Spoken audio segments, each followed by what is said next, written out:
பாம்பனில் புதிய பாலத்தை திறந்து வைத்தார் பிரதமர் நரேந்திர மோடி. புதிய பாலத்தின் வழியாக ரயில் சேவை தொடங்கியது.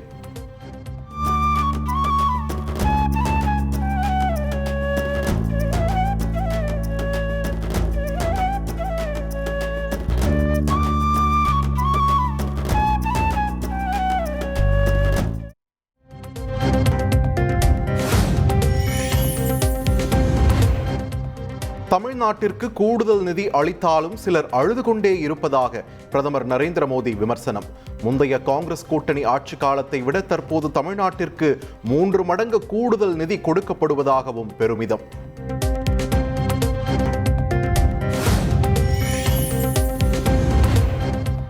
தனக்கு அடிக்கடி கடிதம் எழுதும் தமிழ்நாட்டு தலைவர்கள் தமிழில் கையெழுத்திடுவதில்லை என்று பிரதமர் மோடி குற்றச்சாட்டு.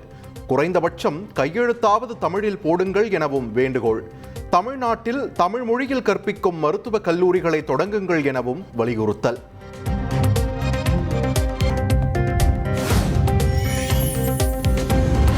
ராமேஸ்வரம் ராமநாத சுவாமி கோவிலில் பிரதமர் மோடி சுவாமி தரிசனம். கோவில் நிர்வாகம் சார்பில் பூரண கும்ப மரியாதை.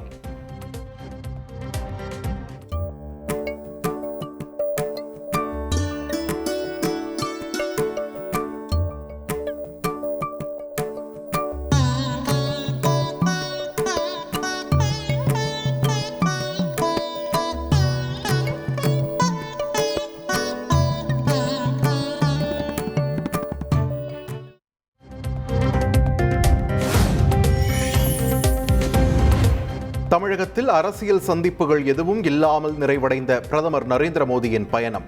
OPS, டிடிவி தினகரன் உள்ளிட்டோரை சந்திக்க நேரம் ஒதுக்கப்பட்டதாக கூறப்பட்ட நிலையில் யாரையும் சந்திக்காமல் டெல்லி புறப்பட்டார்.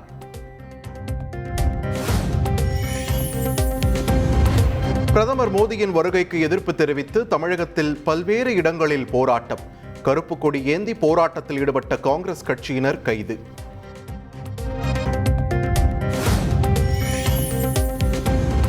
பாம்பனில் புதிதாக திறக்கப்பட்ட செங்குத்து தூக்கு பாலத்தில் பழுது. தூக்கு பாலத்தை கீழே இறக்க முடியாமல் பழுது ஏற்பட்ட நிலையில் சிறிது நேரத்தில் சரி செய்த அதிகாரிகள்.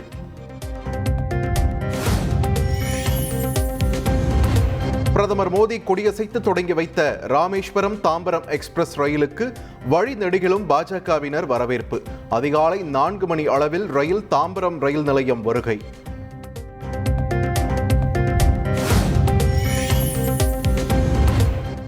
பிரதமரின் ராமேஸ்வரம் விழாவில் பங்கேற்காதது குறித்து முதலமைச்சர் மு.க. ஸ்டாலின் விளக்கம்.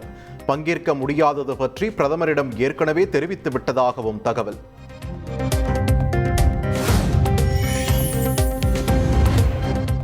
ராமேஸ்வரத்தில் வெயில் அதிகமாக இருந்ததால் முதலமைச்சர் ஸ்டாலின் ஊட்டி சென்று விட்டார் என பாஜக மாநில தலைவர் அண்ணாமலை விமர்சனம். தொகுதி மறுசீரமைப்பை காரணம் காட்டி உதகையில் இருக்க வேண்டிய அவசியம் என்ன எனவும் கேள்வி.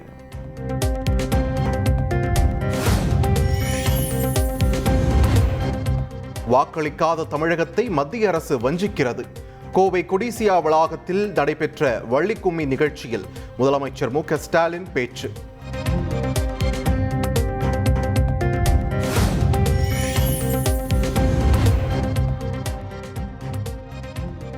ஊட்டியில் 353 கோடி ரூபாய் செலவில் புதிதாக அரசு மருத்துவக் கல்லூரி மருத்துவமனை. முதல்வர் ஸ்டாலின் திறந்து வைத்து சிறப்பம்சங்களை பார்வையிட்டார்.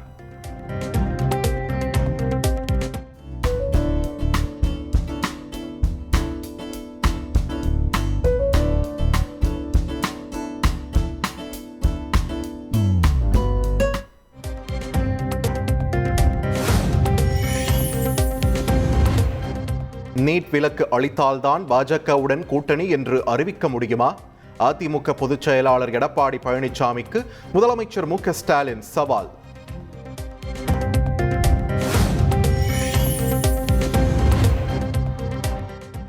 அதிமுக யாருடன் கூட்டணி செல்ல வேண்டும் என்பதில் திமுக தலைவர் ஸ்டாலினுக்கு ஏன் இவ்வளவு அக்கறை? இபிஎஸ்க்கு முதல்வர் ஸ்டாலின் கேள்வி எழுப்பிய நிலையில் அதிமுக தரப்பில் கண்டனம்.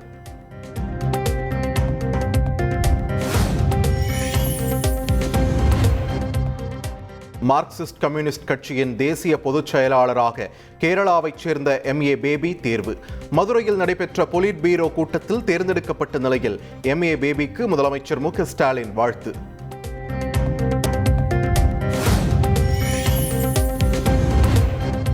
திரைத்துறையிலும் பாஜகவால் கருத்து சுதந்திரம் பறிக்கப்பட்டுள்ளதாக CPM தேசிய பொதுச் செயலாளர் MA பேபி குற்றச்சாட்டு. திரைப்பட தணிக்கை வாரியத்தில் RSS நிர்வாகிகள் தலையீடு இருப்பதாகவும் புகார்.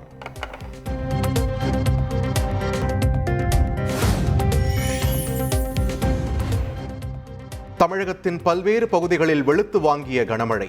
தேனி மற்றும் சிவகாசியில் சாலையில் பெருக்கெடுத்த தண்ணீரால் மக்கள் அவதி.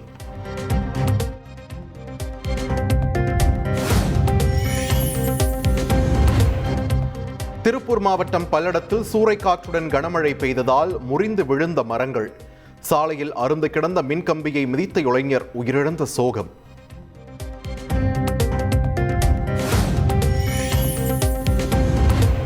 தென் வங்கக்கடல் பகுதியில் காற்றழுத்த தாழ்வு பகுதி உருவாகும்.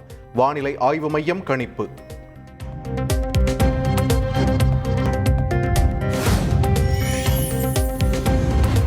திருவாரூர் தியாகராஜர் கோவில் பங்குனி பெருவிழாவின் முக்கிய நிகழ்வான ஆழித்தேரோட்டம் இன்று நடைபெறுகிறது. பல்லாயிரக்கணக்கான பக்தர்கள் பங்கேற்பார்கள் என்பதால் பாதுகாப்பு ஏற்பாடுகள் தீவிரம்.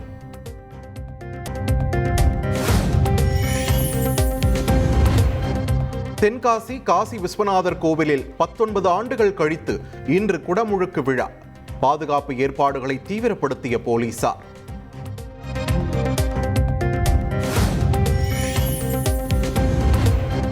IPL தொடரின் லீக் ஆட்டத்தில் ஹைதராபாத் அணியை 7 விக்கெட்டுகள் வித்தியாசத்தில் வீழ்த்திய குஜராத் டைட்டன்ஸ். தொடர்ந்து 4 போட்டிகளில் தோல்வியை தழுவிய சன்ரைசர்ஸ் ஹைதராபாத்.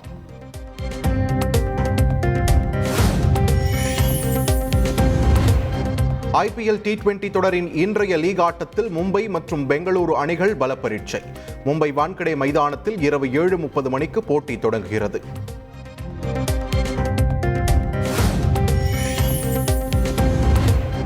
காயம் காரணமாக ஓய்வில் இருந்த ஜஸ்பிரித் பும்ரா மீண்டும் மும்பை இந்தியன்ஸ் அணியில் இணைந்தார். மும்பை அணிக்கு மேலும் பலம் சேர்ப்பார் என எகிரும் எதிர்பார்ப்பு. நெல்லையில் நடிகர் அஜித் திரைப்படத்திற்காக வைக்கப்பட்ட கட் அவுட் சரிந்து விழுந்ததால் பரபரப்பு. ரசிகர்கள் பதறியடித்துக் கொண்டு ஓடிய காட்சி வைரல்.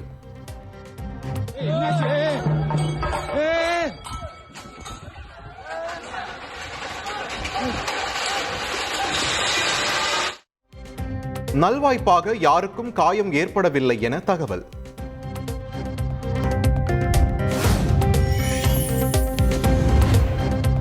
இலங்கை சிறையில் இருந்து தமிழக மீனவர்கள் 14 பேர் விடுதலை.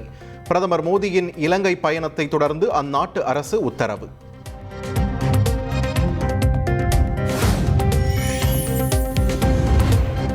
செல்வாக்கு இல்லாத செங்கோட்டையன் பற்றி பேசி நேரம் வீணடிக்க விரும்பவில்லை. செங்கோட்டையன் குறித்து விரைவில் EPS பேசுவார் என அதிமுக செய்தி தொடர்பாளர் வைகை செல்வன் பேட்டி. அதிமுகவில் எந்த ஒரு உட்கட்சி பிரச்சனையும் இல்லை என்றும் விளக்கம்.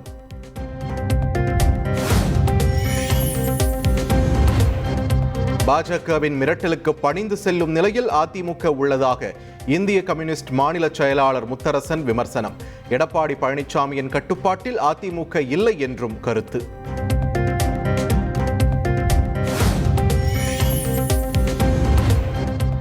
செங்கல்பட்டு மாவட்டம் மறைமலை நகர் அருகே புதிதாக திறக்கப்பட்ட மதுக்கடைக்கு எதிர்ப்பு தெரிவித்து தவிகவினர் போராட்டம். திடீரென சாலைக்கு வந்து மறியலில் ஈடுபட முயன்றதால் பரபரப்பு.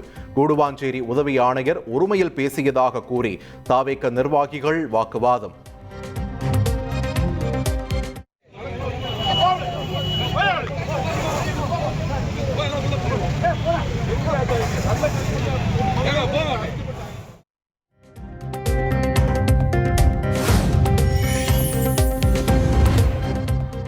சேலம் மாவட்டம் ஓமலூரில் மது வாங்கச் சென்ற கும்பலுக்கும் பார் ஊழியர்களுக்கும் இடையே வாக்குவாதம். இரும்பு கம்பி, கிரிக்கெட் ஸ்டம்புகளால் அடித்து நொறுக்கி பாரை சூறையாடியதால் பரபரப்பு.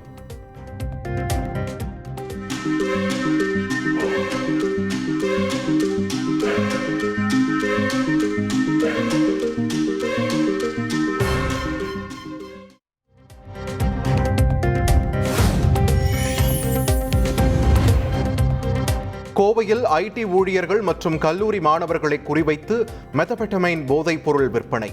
4 பேரை கைது செய்து 195 கிராம் மெத்தபெட்டமைனை பறிமுதல் செய்த போலீசார்.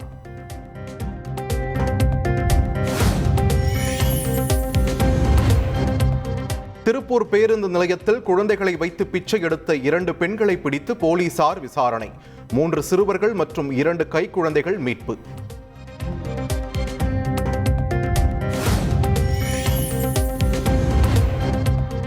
சென்னை ஜாம்பஜார் பகுதியில் வீட்டில் தனியாக இருந்த 80 வயது மூதாட்டியை கொடூரமாக தாக்கி பாலியல் வன்கொடுமை. சிசிடிவி காட்சிகள் அடிப்படையில் 40 வயது நபரை கைது செய்த போலீசார்.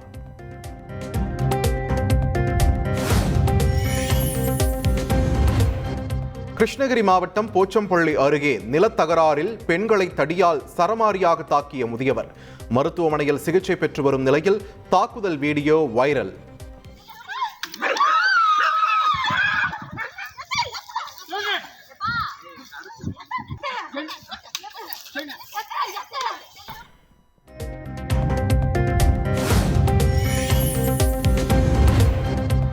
புதுக்கோட்டை கீரனூர் அருகே 5 மாத ஆண் குழந்தை தண்ணீர் ட்ரம்மில் சடலமாக மீட்பு.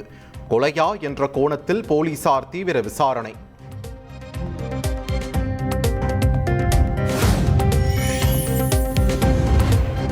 பெருந்துறையில் அத்திக்கடவு அவிநாசி திட்ட குழாய் மீது லாரி மோதி விபத்து. பல லட்சக்கணக்கான லிட்டர் தண்ணீர் வீணான அவலம்.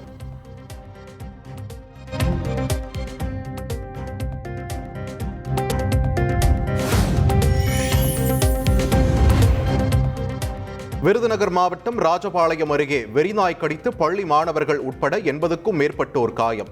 நாய்களுக்கு தடுப்பூசி போடும் பணியினை திறம்பட செய்யாததே காரணம் என மக்கள் குற்றச்சாட்டு.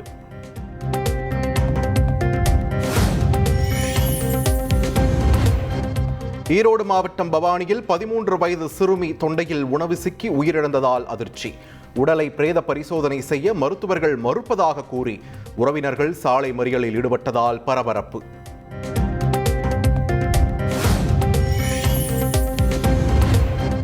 திருவண்ணாமலை தெற்கு மாவட்ட திமுக அலுவலகம் அமைந்துள்ள பகுதியில் கார் ஓட்டுநர் வெட்டி கொலை. 2 கைது செய்து போலீசார் விசாரணை.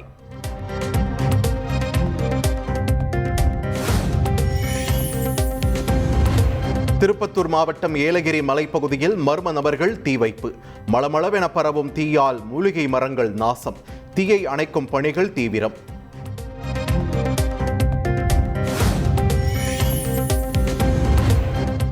டெல்லியில் ரோலர் கோஸ்டரில் இருந்து தவறி விழுந்து 24 வயது இளம் பெண் உயிரிழப்பு. வருங்கால கணவருடன் பொழுதுபோக்கு பூங்காவிற்கு சென்றபோது நிகழ்ந்த சோக சம்பவம்.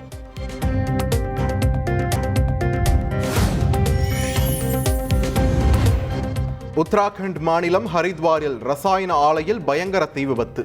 தீயை கட்டுக்குள் கொண்டு வரும் பணிகள் தீவிரம்.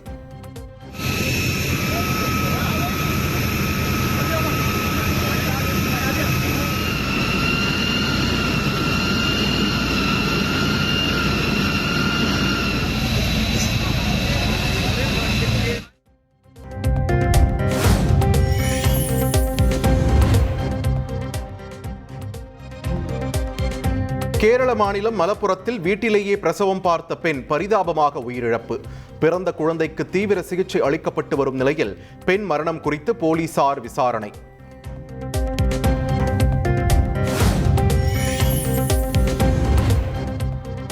ஆந்திர மாநிலம் சித்தூர் அருகே தங்க வியாபாரியை வழிமறித்து தங்க கட்டிகளை கொள்ளையடித்த விவகாரம். கோலார் நகராட்சியின் காங்கிரஸ் கவுன்சிலர் உள்ளிட்ட 4 பேர் கைது.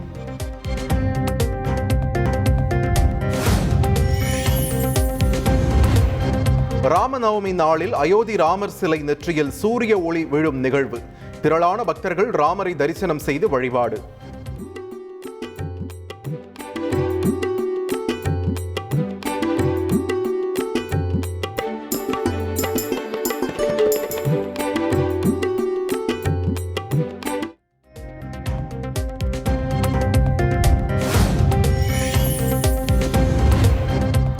மகாராஷ்டிர மாநிலம் ராய்காடில் களை கட்டிய ராமநவமி கொண்டாட்டம். 30 அடி உயர ராமர் சிலை திறப்பு.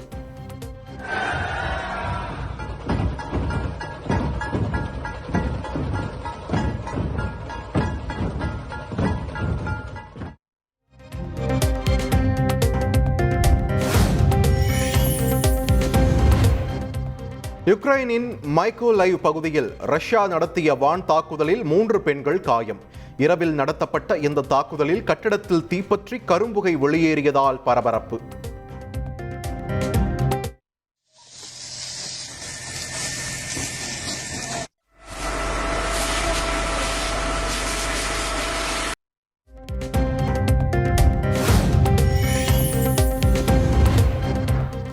காங்கோ தலைநகர் கின்ஷாசாவில் கனமழையால் வெள்ளப்பெருக்கு. ஆர்ப்பரித்து சென்ற நீரில் அடித்துச் செல்லப்பட்ட வாகனங்கள்.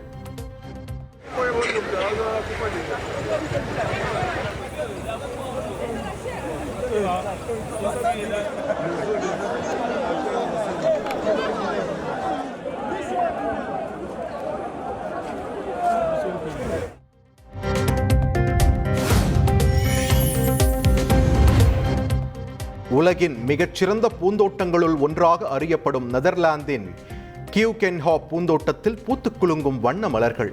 வசந்த காலத்தை முன்னிட்டு டியூலிப் மலர்களை ஆர்வத்துடன் பார்வையிட்டு செல்லும் மக்கள்.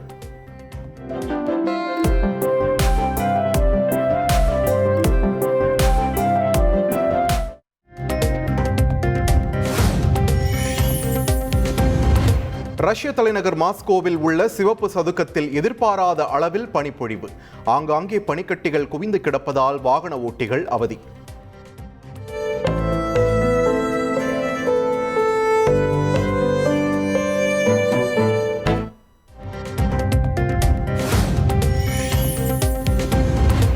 பிரேசிலில் நடைபெற்ற உலக குத்துச்சண்டை கோப்பை தொடரில் 70 கிலோ எடைப்பிரிவில் தங்கம் வென்றார் இந்திய வீரர் ஹிதேஷ் குலியா.